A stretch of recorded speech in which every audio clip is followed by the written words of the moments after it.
All right, you guys. Awesome to have you back.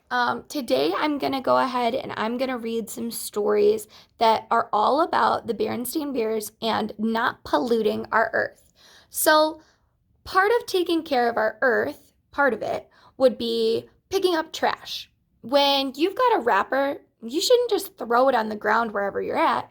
You got to make sure that you clean up after yourself. There's a ton of other ways that you can reduce, reuse, and recycle. We're going to be talking about those this week, so just keep an eye out and listen for all the different ways to not pollute. It says the Berenstain Bears don't pollute. Well, anymore. It says when Bears country cubs learn pollution is a fact that helps grown-ups learn to clean up their act. So look at all this trash they just left laying around. Ugh. All right, here we go. It says, well, looky here. I'm going to try to make it so you can see the whole book. There we go. Well, looky here, said Papa Bear as he opened the evening news. Your friend Professor Actual Factual's got his picture in the paper. It says leading scientist claims bear country is in serious trouble.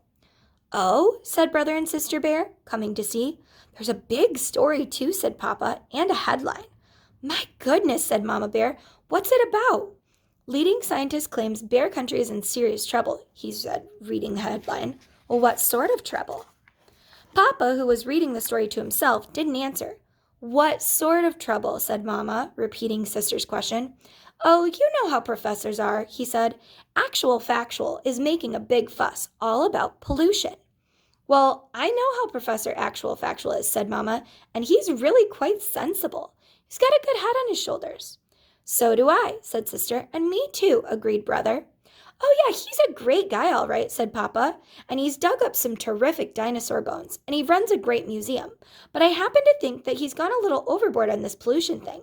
I mean, I'm just as much against pollution as the next guy, he continued. I don't think a couple of candy wrappers and drinking cups along the side of the road is the end of the world, though. Besides, Bear Country is in great shape. Come on, I'll show you. He opened the door and led the family out onto the front stoop. You see, Bear Country is not only in good shape, it's downright beautiful. The rolling hills, the forests, the lakes, the streams, and just look at that sunset. It's beautiful, all right, agreed Brother, but our science book says that some of those colors are actually caused by chemicals in the air that shouldn't even be there. Pfft, said Papa. Say, aren't you two supposed to be doing your homework? Sister, who had just completed her homework, finished quickly, but Brother Bear was stuck. Teacher Bob had asked him to do a report on endangered species, so that's endangered animals.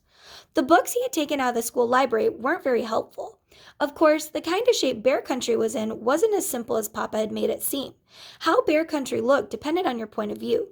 It looked fine from the Bear family's front stoop. It even looked better if you had a bird's eye view while flying high above the earth. See how this bird can see how beautiful it is? But if you had a squirrel's eye view and you were finding fewer and fewer acorns because too many trees were being cut down, Bear Country didn't look so fine. And if you had a duck's eye view, you might think the professor was right about pollution. And if you had a fish's eye view, you might think things were downright awful. So look at all the pollution and trash. Now, something I don't think you guys know is that when you plant a tree, trees give off oxygen. Humans breathe in that oxygen. Then we let out something called a special type of gas, and that's not important, but the special type of gas that we exhale or we breathe out then helps the trees grow. So we work together with trees in kind of like a special relationship that allows us to grow as well as they can grow. So the next day, Brother decided to visit the museum to ask Professor Actual Factual for help with his endangered species report, and Sister Bear went with him. Professor Actual Factual was usually cheerful and friendly and bubbling over with ideas and projects, but when the cubs visited, this time he looked worried and glum. He cheered up a bit when he saw them, but when Brother told him the purpose of the visit, to get help on a report about endangered species, he said something very surprising. I'll tell you the endangered species to do your report on. You should do it on humans. What? What do you mean? We don't understand, they said. Oh, it's very simple, explained the professor. We bears and all other creatures need certain things to survive. So we've talked about our needs before, right? We need clean air to breathe, clean water to drink, and good soil so that we can grow some food. If we don't do something about pollution, we're all going to become endangered species. Come, he said, You'll understand soon enough. And he led them out to where the actual factual mobile was parked. It was a special kind of van filled with all types of scientific gear. Then the professor took brother and sister on a bear country tour they soon would not forget. They went past Grizzly's Gus garage where they saw oil leaking into the stream, getting on a duck, and killing some fish. Then they went past the old box factory where they saw ugly black smoke pouring out into the air. Then they scuba dived together into Great Bear Lake where they saw everything from soda cans to rusty bed springs and worse.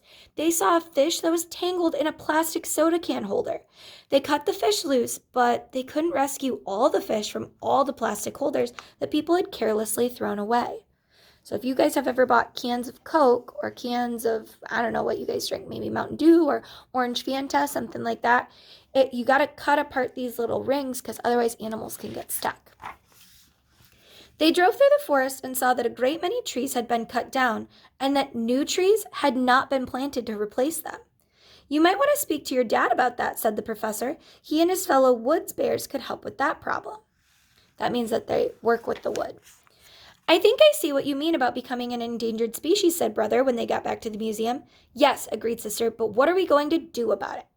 Did the evening news story do much good? Asked brother. Not much, said the professor. The idea that bear country is in serious trouble because of pollution seems to be a hard thing to get across. To grown-ups, maybe, said sister, but we kids understand and all our cub friends will too because we're the ones who are going to have to live in this messed up, polluted earth when we grow up. So, you might find this sometimes. You might find that some older people don't feel like it's as important and some younger people might. You might also meet some older people that are super passionate about keeping the earth safe. It's all of our job though. It's not just us as you guys as kids, me as an adult. It's not just one or the other. It's all of us. Professor, said brother, how does this sound? What if you come to our school and explain all about pollution to the cubs of bear country? Maybe we can do something about it. Actual Factual was impressed. I'll give Teacher Bob a call right away and arrange it. And that's what happened. The cubs were all eyes and ears as Actual Factual told them about the trouble Bear Country was getting into.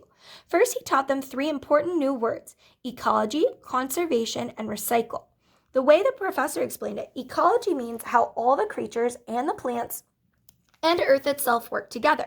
So we had been talking about that in class because remember I told you, we all have needs. Plants, animals, and humans, we all have the same needs. It says conservation means not wasting those valuable things on Earth, like water, oil, wood, and metal. And recycling means finding ways to use some of those things over and over again. All right. The cubs learned quite a lot from Actual Factual, and they had some ideas of their own too. How about a recycling program, suggested one cub. Maybe for newspapers to start at another, and then if it works, we could do it for cans and bottles too. Tim Honeypot said he'd talk to his dad, Mayor Honeypot, about it. Brother Bear remembered Grizzly Gus's garage. You shouldn't be allowed to spill oil into streams and kill the fish, he said. Babs Bruno, whose dad was the chief of police, said, I'll talk to my dad. If there isn't a law against it, there should be. Even Too Tall helped with an idea. Well, my uncle owns Super Duper Market. He could put a bag return place for returning used bags. Excellent suggestion, said the professor. And if some folks don't want to cooperate, added Too Tall, me and the gang can lean on them a little. No, buddy, that is not a good idea. So they created the Earth Savers Club. Let's start a club to stop pollution and we'll call it the Earth Savers Club. We'll make posters and bumper stickers and have cleanup days and marches and parades. But there was still one problem of Papa and his fellow woods bears. So that evening, brother and sister told Mama and Papa about the Earth Savers Club and all the plans for stopping pollution. Mama was very impressed, and Papa was too. And as I said before, I'm just as much against pollution as the next guy. But when the cubs asked him to be sure that him and his fellow woods bears plant a new tree for everyone they cut down, he got a little grumpy. Humph, he said, it's hard enough to cut trees all day without having to plant next to them as well. Besides, what's all the fuss about? They're just trees. Oh dear, said Mama. The cubs are right. The forest is a living thing and deserves respect. Papa was about to say pff, but he thought better of it. The problem of conserving the forest might have been on his mind because that night Papa had a dream. And in the dream, he was walking toward the forest to cut wood when the trees began to sway and wave their branches. The branches turned into reaching, grasping arms, and then the trees climbed out of their earth and ran on their roots to chase him. "Help!" cried terrified Papa in his sleep. "The trees, they're after me!" And he woke up in a cold sweat. Now, would that ever really happen? No, but should we still treat these trees with respect? Yes. "Are you having a nightmare?" asked Mama. Yeah, maybe it's something I ate. Or maybe it's something you heard," she said. "About trees?" "Pff," he said, and he tried to go back to sleep, but sleeping wasn't easy. The Bears didn't expect to solve all of Bear Country's pollution problems, but the Earth Savers Club made a very good start. The mayor declared a special holiday called Earth Savers Day, and the Cubs had a big parade. Brother and Sister Bear marched at the head with Professor Actual Factual. There were many grown-ups in the parade, too, including Papa Bear, who carried a sign that did not just say, "Pff." It says, "A good woods bear plants a tree for every single one he cuts. No ifs, ands, no maybes, or buts." The end.